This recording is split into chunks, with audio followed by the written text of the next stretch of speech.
جوڑ توڑ ہوتی ہے، سیاسی بساط کو چلانے، کسی کو گرانے، کسی کو اٹھانے، کسی کو الیکٹ کروانے، کسی کو نااہل کروانے کے معاملات ہوتے ہیں، وہاں پہ شیخ رشید کے ذریعے پیغام بھجوائے جاتے ہیں۔ آنے والے دنوں میں جو نااہلیاں ہوں گی اس کے اندر شہباز شریف، حمزہ شہباز اور نون لیگ کے بہت سارے لوگ شامل ہوں گے۔ مریم نواز کی نااہلی کی بھی بات کر رہے ہیں، رضا زرداری صاحب کے کیسز کی بھی بات کر رہے ہیں، تو آپ کو بتا رہے ہیں کہ پاکستان کے فوجی سربراہ کی پریفرنسز کیا ہیں، پاکستان کی فوج کی پریفرنسز کیا ہیں، اور اس کے بعد آپ کو بتا رہے ہیں کہ آنے والے دنوں میں یہ نااہلیاں ہوں گی۔ تو اب آپ کو 2+2 کر کے صرف 4 آگے لکھنا ہے۔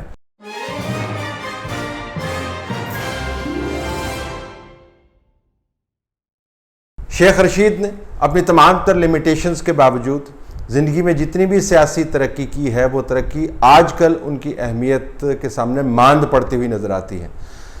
پنڈی بوائے نے عملاً پاکستان فوج بلکہ پاکستان کے چیف آف آرمی سٹاف کا انفارمل سیاسی سپوکس مین کا عہدہ سنبھالا ہوا ہے، اور یہ بات میں طنزاً نہیں کہہ رہا، حقیقت پر مبنی ہے۔ شیخ رشید صاحب جس طرح army chief general Qamar Bajwa کے بہاف پر بیانات دیتے ہیں، اور جس طرح ان کے بیانات کی بھی تردید نہیں ہوتی، اس سے یہی زاویہ سامنے آتا ہے کہ وہ فوج کے سربراہ کے سیاسی ترجمان بن گئے ہیں، اور اگر رینک کے اعتبار سے دیکھا جائے تو D G I S P R سے ان کا رینک کسی طور انفارملی کم نہیں ہے۔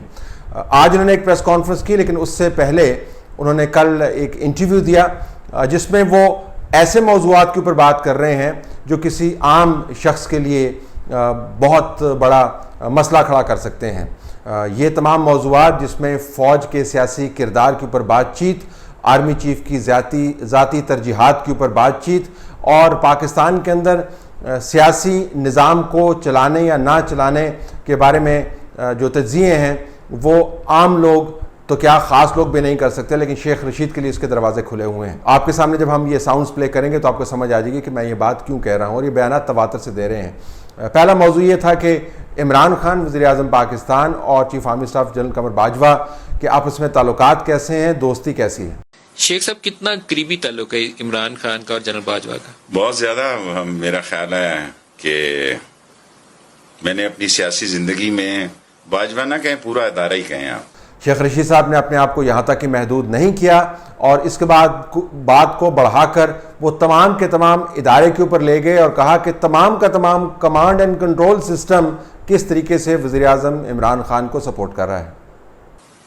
جو ہمارے ادارے جو ہیں، اور اگر حکومت ایک ساتھ نہ چلے تو پھر یہ بڑے مسائل پیدا ہو جاتے، اس لیے ادارے جو ہیں وہ فل فلیج عمران خان کے ساتھ۔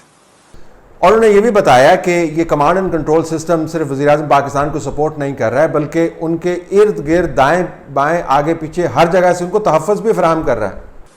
تو عمران خان جو ہے وہ سامنے ہے، جنرل باجوہ پیچھے سے سپورٹ کر، سامنے ہے، پیچھے ہے، آگے ہے، دائیں ہے، بائیں ہے، فوج اور عمران خان ایک پچ پہ ہے، ایک لائن اور لینتھ پہ۔ اب یہ معاملہ اگر اتنا سادہ ہوتا کہ شیخ رشید صاحب پاکستان کے اندر فیصلہ سازی کے عمل کو بیان کر رہے ہوتے، یعنی ایک پیج والا آرگومنٹ کر رہے ہوتے، تو پھر اس کے اوپر شاید پریشانی یا حیرانی کی بات نہ بنتی۔ لوگ کہہ سکتے ہیں کہ جی وزیر اعظم پاکستان کی مدد کرنا، وزیر اعظم پاکستان کے ساتھ پالیسی میکنگ کے اندر کھڑا ہونا ہر ادارے کی ذمہ داری ہے، لیکن شیخ رشید کا جو سیاق و سباق تھا وہ یہ نہیں تھا۔ وہ آپ کو بتا رہے ہیں کہ پاکستان کے اندر پاکستان کے فوجی سربراہ اور فوج کن لوگوں کو سیاست میں دیکھنا چاہتی ہے اور کن لوگوں کو سیاست میں نہیں دیکھنا چاہتی۔ جو پوری کمانڈ اینڈ کنٹرول ہے وہ نواز شریف اور آصف زرداری کی سیاست کے کوئی چانسز نہیں ہیں۔ فار ٹائم بینگ وہ ہیلو ہائے ٹاٹا اور کریں تو علیحدہ بات ہے۔ پریس کانفرنس کے اندر جو انہوں نے آج کی اس میں بھی بتا رہے ہیں اور کل کے انٹرویو میں بتا رہے ہیں کہ پاکستان میں آنے والے دنوں میں کون نااہل ہونے والا ہے اور کون نااہل نہیں ہونے والا۔ میں تو یہ پیپلز پارٹی اور نون کے بہت سارے لوگ نااہل ہوتا دیکھ رہا ہوں۔ حکومتی جماعت میں اکا دکا کوئی ہوں گے اگر ہوں گے، ورنہ میں تو یہ ساری چیخ و پکار جو ہے یہ ان کو نظر آ رہا ہے کہ ہمارے اگر کیس ٹرائل ہوئے، خاص طور شہباز شریف اور حمزہ شہباز کا کیس میں سیریس دیکھ رہا ہوں۔ اب اس کی بہت سی امپلیکیشنز ہیں۔ ایک تو یہ کہ شیخ رشید صاحب نے خود کو چیف آف آرمی اسٹاف کا سیاسی اسپوکس مین کا عہدہ عطا کیا ہے اور اس عہدے کا وہ استعمال کرتے ہیں. اگر ایسی بات ہوتی تو ابھی تک ایک نہیں 2-3 قسم کے بیانات آ چکے ہوتے اور ان کی سرزنش کی جاتی, ان کو بتایا جاتا کہ آپ آرمی چیف کے بہاف کے اوپر سیاسی بیانات, ایسے سیاسی بیانات جن کی قانونی اور آئینی امپلیکیشنز ہیں, آج کے دنوں میں نہیں ہوں گی لیکن آنے والے دنوں میں یقیناً ہوں گی. آپ کس طرح یہ بیانات جھاڑ سکتے ہیں, آپ کس طرح یہ بتا سکتے ہیں کہ پاکستان کی فوج جو ہے وہ کس سیاستدان کو سیاست کرنے کی اجازت دے رہی ہے, کس سیاستدان کو سیاست کرنے کی اجازت نہیں دے رہی. اور اگر یہ بیانات آپ دے رہے ہیں تو پھر آپ کو یہ کس نے اتھارٹی دی ہے؟ یہ آپ کی سمجھ بوجھ پر مبنی بیانات نہیں ہیں, یہ آپ رائے کا اظہار ایسے کر رہے ہیں کہ جیسے آپ معلومات پر مبنی بات کر رہے ہیں. تو یہ معلومات آپ کو کس نے فراہم کی؟ ایسی کوئی تردید یا تنبیہ یا سرزنش ابھی تک سامنے نہیں ہے. دوسرا خیال یہ کیا جا سکتا ہے کہ شیخ رشید صاحب جو کچھ سنتے ہیں اپنے لیول کے اوپر اس کو آ کے ٹی وی کے اوپر بیان کر دیتے ہیں.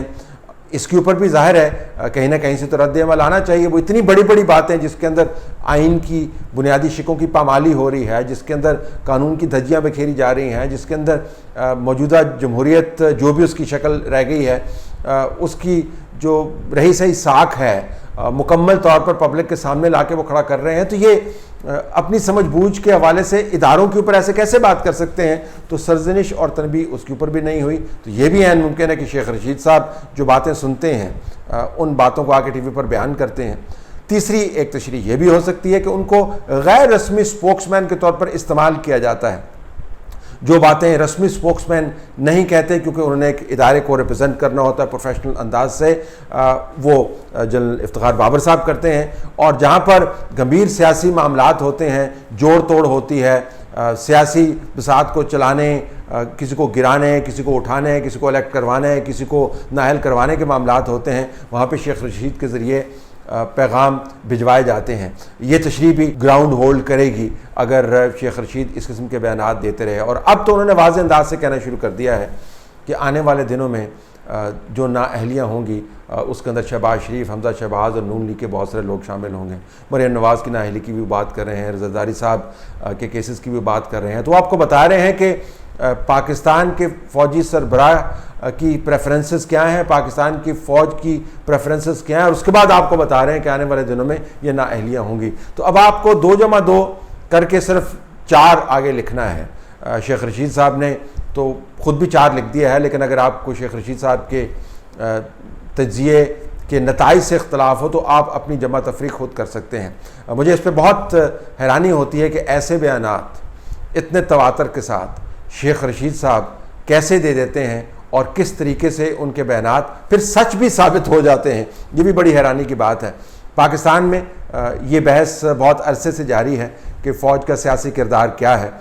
ہم جو پروفیشنل جرنلسٹ ہیں کوشش کرتے ہیں کہ آئین اور قانون کی حدود اور قیود کے اندر رہتے ہوئے ان معاملات کا تجزیہ کریں, ورنہ معلومات کا بہاؤ تو ایسا ہے کہ شیخ رشید صاحب جو بیانات دے رہے ہیں وہ ان کی چاند اور چمک بھی مان پڑ جائے, لیکن آئین اور قانون کی حدود کے اندر رہتے ہوئے تمام معاملات کا تجزیہ کرتے ہیں. سیاسی جماعتیں بھی احتیاط برتتی ہیں اور براہ راست بات نہیں کرتی, لہٰذا کبھی کوئی اسٹیبلشمنٹ کا ذکر کرتا ہے, کبھی کوئی فرشتوں کا ذکر کرتا ہے, کبھی کوئی خلائی مخلوق کی اصطلاح بنا لیتا ہے, کبھی کوئی بھائی لوگ کہتا ہے. لیکن شیخ رشید صاحب واحد شخصیت ہیں جو پنڈی بوائے ہونے کو فخری انداز سے بتاتے ہیں اور پھر اس کے بعد آ کر ایسے بیانات داغتے ہیں جن کی کبھی کوئی تردید نہیں ہوتی اور جو سچ بھی ثابت ہو جاتے ہیں. اب ان کے بیانات کے پیش نظر اب خود ہی اندازہ لگا لیں کہ وزیر اعظم پاکستان عمران خان کی اس تمام نظام کے اندر کیا حیثیت ہے اور اس نظام کو کون چلا رہا ہے.